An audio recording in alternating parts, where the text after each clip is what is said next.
it was something that was discussed really at the very beginning, not just about Daredevil, but also about all the Netflix shows that we were going to be doing.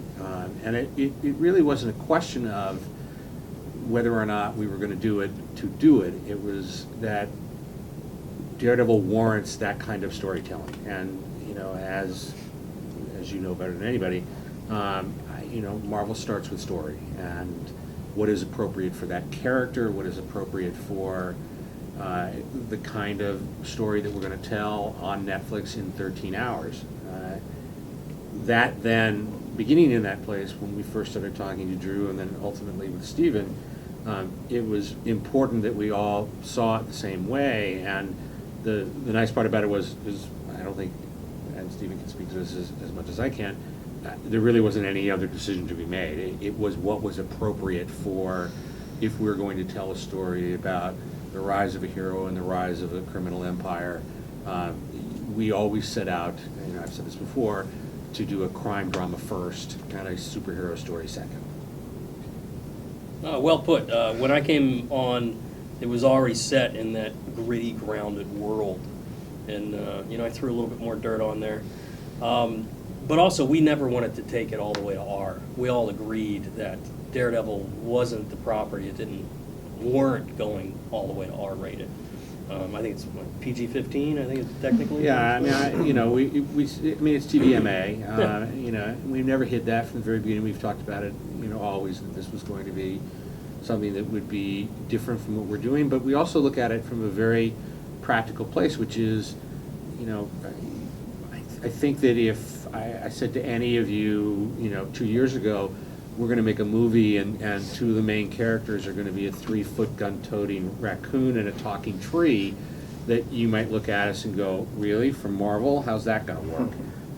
And so this is just simply the same thing. It's how to find the best way to tell the best story, and in this particular case it was on Netflix in 13 hours that had a real feeling to it, because at the end of the day, Daredevil takes place in Hell's Kitchen, and we wanted to make sure that it felt very much like New York City, and that it was a different kind of New York City than we saw in the world of Tony Stark and the world of the Avengers.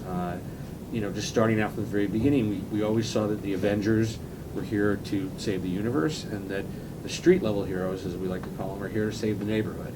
And in order to make that work, you had to see the neighborhood, believe in the neighborhood, get to know what was going on, and the kinds of movies that we were referencing at the very beginning when we started talking about this. And then Steven came in and, you know, and agreed with that same vision, which were, you know, in the early 70s when filmmakers were doing, you know, different things. So films like Taxi Driver and French Connection and Serpico, those were the films that really influenced where we were, because they also were the films that were influencing Frank Miller and Brian Michael Bendis. So that it all sort of filtered together in order to come up with where we landed.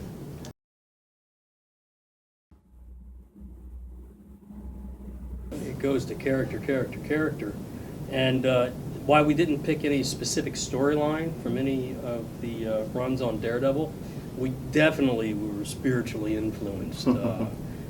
Me especially, largely by Frank Miller and Brian Michael Bendis' run, Alex Maleev.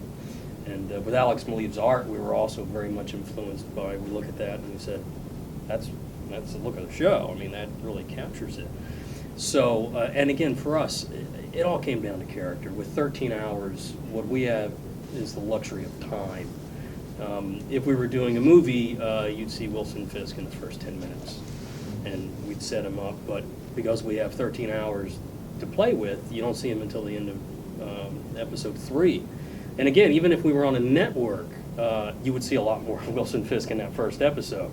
But because we're with Netflix, you know, they really support long-form storytelling, where we can let the story breathe, which is what I really loved working on this, is we never felt we had to burn through a bunch of story. We never felt like we had to have 3 action set pieces per episode to keep the audience interested.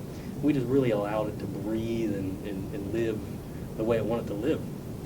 And by the same token, you know, one of my favorite things is that, you know, there's, when you first get to meet Wilson, and we had always talked about the idea that if we were going to create this on the one hand, monster, we needed to be able to make sure that we saw another side of it, that there was a three-dimensionality to it, the same kind of way that Charlie Cox's performance as Matt Murdock is so, it's compelling and damaged and vulnerable and funny and does all of those things. We needed to make sure that his antagonist was as strong, and so, you know, that entire episode is built around a love story, and then this horrific thing happens that suddenly shakes you out of, oh, we're in that, and so that's, you know, part of the joy of being able to know that, you know, you don't have to wait another week in order to see what's going to happen after that. You can actually just, you know, hit a button and there you go. You're going to get to find out what's going to happen next.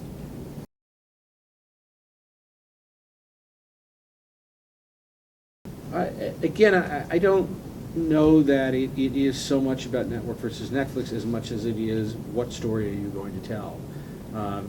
We wouldn't have done a show like S.H.I.E.L.D. on Netflix. It was something that was created as something that spun out of the Avengers, that we had at its heart and core Phil Coulson, Clark Gray playing a role. You know, Joss Whedon and Jed Whedon and Marissa Tancheron and Jeff Bell, when they first sat down and started talking about the show, it had a certain tone and elegance to it that we loved and felt very much of that world. When we first sat down and talked with Drew and with Steven about Daredevil, you know, we agreed that was the way to tell that story. Are there things that you can do on Netflix in terms of, you know, a level of violence or a certain piece of language or anything like that? Yes, but we never leaned into that in order to lean into it. There's no point in ever doing that. It's what's best for the story, and that's what's the fun of Marvel Television is that we're able to tell different kinds of stories on different kinds of venues and let people see the richness of the Marvel Universe. You know, I say it all the time, I cannot think of two more different films to come out in the same year than Winter Soldier and Guardians of the Galaxy. And that those for the motion picture division, which is separate from Marvel Television, you know, really set up and said, we can do a high-octane political drama that has people firing real bullets into, you know, civilian areas. Oh, and then also we have a 3-foot gun-toting raccoon that's running around in just outer space. We wanted to be able to say the same thing out there in the television division, which is, you know, we can have, you know, Haley Atwell as Agent Carter in 1946 trying to figure out how she's going to be able to prove that she's better than anybody else in her SSR office, and at the same time, Matthew Murdock is trying to clean up Hell's Kitchen, and it all lives in the same world.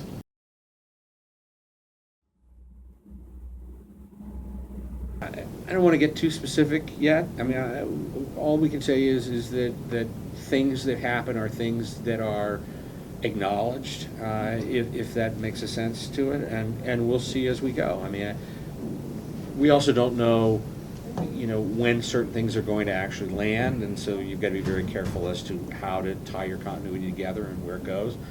What we did want to establish very early on was that what had happened in the Avengers had a very distinct effect on what happened to Hell's Kitchen. But not in a way that if you hadn't seen the Avengers that you would do it. And I remember very early on, there was actually a reference to the sky opening up and aliens coming pouring out, and we realized it sort of took you out of where you were. You were like suddenly going, wait, there's aliens in this world? And so that's when it sort of became more the incident, or that, you know, in the same kind of way, you know, in a very real world kind of way, that people refer to 9/11 as 9/11. Like, they don't talk about, you know, it was the day that the towers fell, or Sure. any of the other specifics of it. There's a shorthand that came along that everybody understands how horrible that experience was in a very unique and personal way.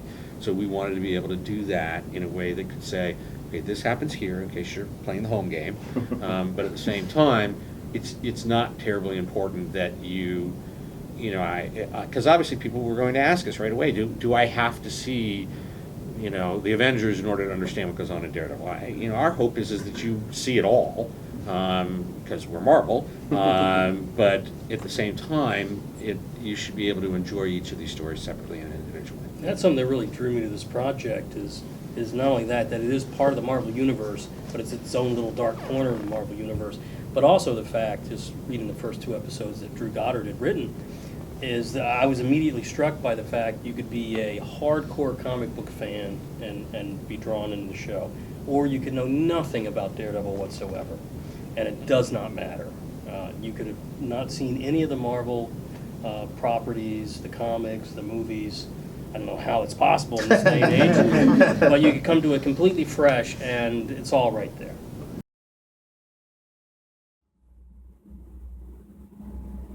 When we get there, I think it'll become apparent. It'll be clear, Yeah, so that will be absolutely. clear. Okay.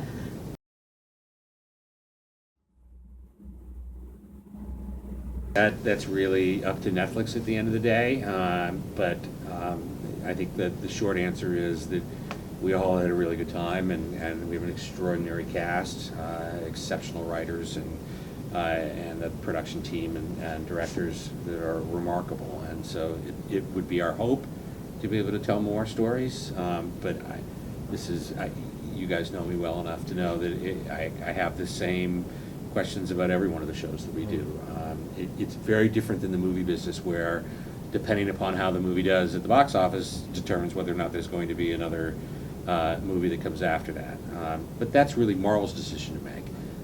In this particular case, these are decisions that are made by the networks themselves. And the good news One is last there's question. plenty of material. That's for sure. I'd say, and the other great thing about the Netflix model is, we didn't have to burn through 12 antagonists. We didn't have to bring in Bullseye and Elektra and the whole Rogues gallery. That you can spend time with just one character, one antagonist, is fantastic.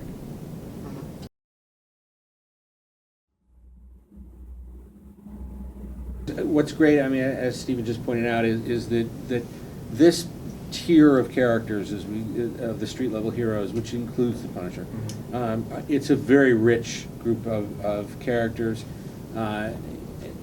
We never want to be driven by who the other character may be, as we always want to start from a very simple place, which is what's the best story for Matt Murdock, what's the best story for Jessica Jones, Danny Rand, Luke Cage. If we can find a way to then include something that would get people incredibly excited, that's fantastic, but we would never do that just to do that.